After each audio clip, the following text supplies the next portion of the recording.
भगवान काहारी को दुख कष्ट दियंती नहीं। आमे भाभी थाउ जे दुख पड़िले भगवान हमको दुख दे थांती, किंतु आमे बुझी न पारी भगवान को दोष दे थाउ। प्रकृतर अर्थ है भगवान तांकर संतान को केबे दुख कष्ट दबा पई चाहती नहीं, कहीं ना भगवान को हाथ में मुक्तिर चाबिकाठी थाए, खुशीर चाबिकाठी थाए। तो ये सब किछि यदि प्रभु पाखरे थाए ताहले प्रभु कहीं आमको दुख कष्ट देबे। तो मनुष्य निज कर्मरु ही मनुष्य दुख पाई थाए, कहीं ना जो परी सुदामार कथा, तो सुदामा आउ श्रीकृष्ण दुई सांग थिले। तो दिने श्रीकृष्णकर गुरुमाता तो किछि चना देले दुई जन को खाइबा पाई। तो श्रीकृष्ण कहले मो पाखरे जागा नहीं, तो आपण सुदामा को दे दियंतु, तो आमे सांग होई चना खाइदेबु। तो दुई जन किछि बाट गला परे तो मेघ पवन आसिला। तो जेतेबेले पवन आसिला दुई जन श्रीकृष्ण आ सुदामा गछ को चढ़ी गले। जेतेबेले से गछ को चढ़ी गले सुदामा भाविले मु सबु एका खाइदेबी, तो आउ मोर मित्र देखिपारे नहीं। श्रीकृष्ण हेउछंती अंतर्जामी, तांको कौन बा लुचेई हबो, से सबु देखंती, सबु जानती, सबु शुणती, किंतु समय आसिले कर्म अनुसार से दंड देई थांती। सुदामा कौन कले ना चना सबु एका खाइदेले। आ जेतेबेले श्रीकृष्ण मागिले मित्र तो तुमको जो गुरुमाता देइथिले चना काढ़ंतु आमे मिसिकरी खाइबा। तो सेठी सुदामा कहउचंती जो चना हमको गुरुमाता देइथिले से चना तले कईठी पड़ी जाइछि। तो सेठू श्रीकृष्ण टिके हसी दे कहउचंती जदि चना सब तले पड़ी जाइछि ताहले तमे कौन खाइबो, तमे तो भूकर रही पारनी। सेठी सुदामा कहउचंती तो ठीक अछि उपास रही जिबा आ कौन करिबा। तो मनुष्य निज कर्मरु ही मनीष दंड पाई थाए आ दुख मध्य पाई थाए, किंतु मनीष न बुझी भगवान को सब किछि दोष लदी दिए। तो सेदिन दुई मित्र तो कथबार्ता हेला बेले तो श्रीकृष्ण तो अंतर्जामी हसी दउछंती, कहीं श्रीकृष्ण जानिछंती जे चना सब तले पड़ी नहीं, चना सब सुदामा खाई देइछंती। तो छुआ बेलर तांकर मित्र थिला, बहुत खुशी रे नाचुथिले, खेलुथिले, साथी रे खाउथिले। तो जेतेबेले दुई जन बड़ हेले श्रीकृष्ण तो रजा उआसरे रहिले, सुदामा गरीब घरे जाई तो गोटे कोडिया रे रहउथिले। कह जाइछि हरि भक्त जेउ नर भंगा कोडिया ता घर। सुदामा गोटे कोडिया रे रहउथिले। जते पर्यंत हरि दया न करंती तो सत पर्यंत राजमहल हेई पारेनी। जेतेबेले प्रभु दया करंती तो सेतेबेले भक्तंकर घर हेई पारे। तो तापरे कौन हेइछि ना जेतेबेले श्रीकृष्ण और सुदामा अलगा अलगा हेइछंती तो सुदामा को भिक्षा मागी तो तांकर परिवार चलुथिले। तो भिक्षा कौ दिन मिलिबो कौ दिन भी मिलिबो नाही, कहीं ना ये थिला भगवान कर इच्छा।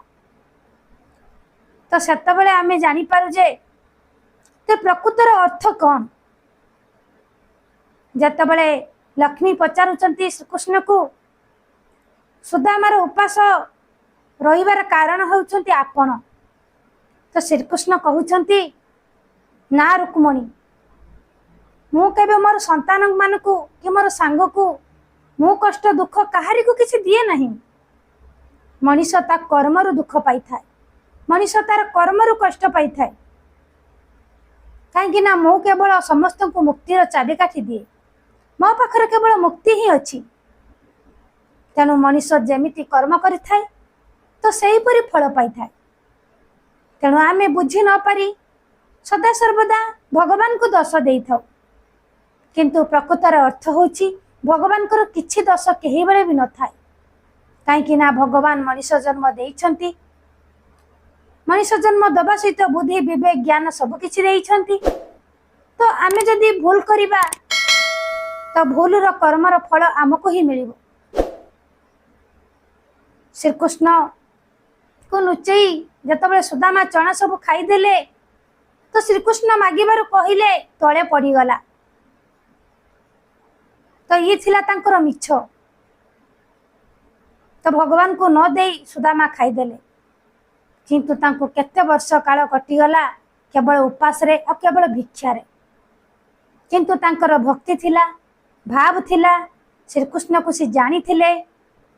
तो एमिति दिन पुणी समय आसिला तो भगवान सबू काटी देई तो तांको सबू किछि भरिपूर्ण करदेले।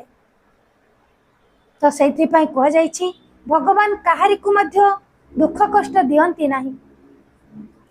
भगवान सदा सर्वदा संतानर खुशी ही चाहि थांती। भगवान सदा सर्वदा मुक्ति दे थांती। तेणु भगवान को आमे केही बेले केही समय रे आमे दस दबा हमर भूल होता है। कहीं जे दुनियार मालिक, जे दुनियार हर्ता करता, तो सी पुणी कहीं अमंगल करिवे। तेणु आमे जहा करि थाउ आमे ता ही पाई थाउ। आमे जदि काहारी को मिछ कहि थाउ तो आमको मध्य से मिछ ही सुनिबा को पड़ी थाए। आमे जदि काहा को सत कथा कहि थाउ तो से सत रास्ता रे आमे चली थाउ, ताहले भगवान आम उपरे बहुत खुशी ही थांती। तो सेथि पई कह जाइछि आमे जहा बांटीबा ता ही पाइबा। आमे केमिति प्रकार कथावार्ता करिबा, कौ प्रकार व्यवहार करिबा, तो कौ प्रकार आमे चिंतन करिबा, तो सब किछि आम उपरे निर्भर होई थाए। तेणु वास्तव रे कथा हेउछि भगवान को आमे जानिबा, जानी करी सदा सर्वदा सब समय रे प्रभु तोते कोटि कोटि धन्यवाद। तो दयारु सब किछि मिलिछि। जेते धन्यवाद देले भी मध्य कम हबो, काहेकि ना भगवान हेउछथि दुनियार मालिक। तो तांको दयारु सब किछि हमको मिलुछि। पानी, पवन, निया, तो ये सब किछि मनीष भाबुछि मु तयारी करि दउछि। किंतु जेतेबेले पानी नाही, पानी कोठु आसुछि। जेतेबेले पवन नाही, हठात पवन कोठु आसुछि। खरा नाही, हठात खरा कोठु आसुछि। तो ये रो मालिक किए अछंती? तो सेथि पई कह जाइछि सृष्ट मालिक होउछंती जणे, केवल भगवान। तो सेही भगवान को आमे जानिबा, से भगवान को साथी आमे भाव रखिबा, भगवान को आमे मित्र करिबा, आ भगवान को मिछ कहिबा नाही। भगवान को मिछ कहिले आमे ही सुदामा परी दुख कष्ट रे रहिबा। सुदामा जणे भक्त थिले, सुदामांकर मित्र थिले श्री कृष्ण। तो सब किछि थाई भी मध्य सुदामा मध्य तांको कर्मर शास्ति से पाइथिले। तेणु आमे किपरि बा बाद पड़िबा, आमे भी मध्य निजको सुधारी नबा, आ भगवान को मिछ कहिबा नाही। जहा को भी मिछ कहिले से मिछ भगवान जानती, कहीं से कथा भगवान को कतिर पड़ी थाए। कहीं सब बले सब समय भगवान सबरी घटरे अछंती। तो सेथि पई कह जाइछि अंतर्जामी बोली। सेथि पई मध्य कह जाइछि जे भगवान को डरे ता जीवन सफल होई पारे। तेणु आमे भगवान को डरिबा, आ प्रकृत रे बुझी जिबा जे भगवान दुख कष्ट दियंती नाही। मनीष तांकर कर्मरु दुख कष्ट पाई थाए। तेणु वास्तव रे कथा हेउछि भगवान को केही बळे केही समय रे भूल बुझिबा नाही, कि भगवान को आमे गाली दबा नाही। काहेकि ना भगवान आमको जन्म देइछंती, जहा को कह जाइछि मानव जन्म दुर्लभ, जदि गोविंद करि थाए भाव। मानव जन्म होछि दुर्लभ, सबुठारु दामी। तेणु से मनीषर मूल्य को आमे बुझिबा, मानविकता को निजर करिबा, वास्तव रे बुझी परिबा जे सतरे भगवान काहारी को दुख दियंती नाही। आशा करुछि भिडियोटी आपण मानकु निहाती भल लागिथिबो। एही परी नुआ नुआ वीडियो देखिबा पई आपण माने लाइक करंतु, शेयर करंतु, कमेंट दियंतु, सब्सक्राइब करबा को जमार भूलंतु नहीं।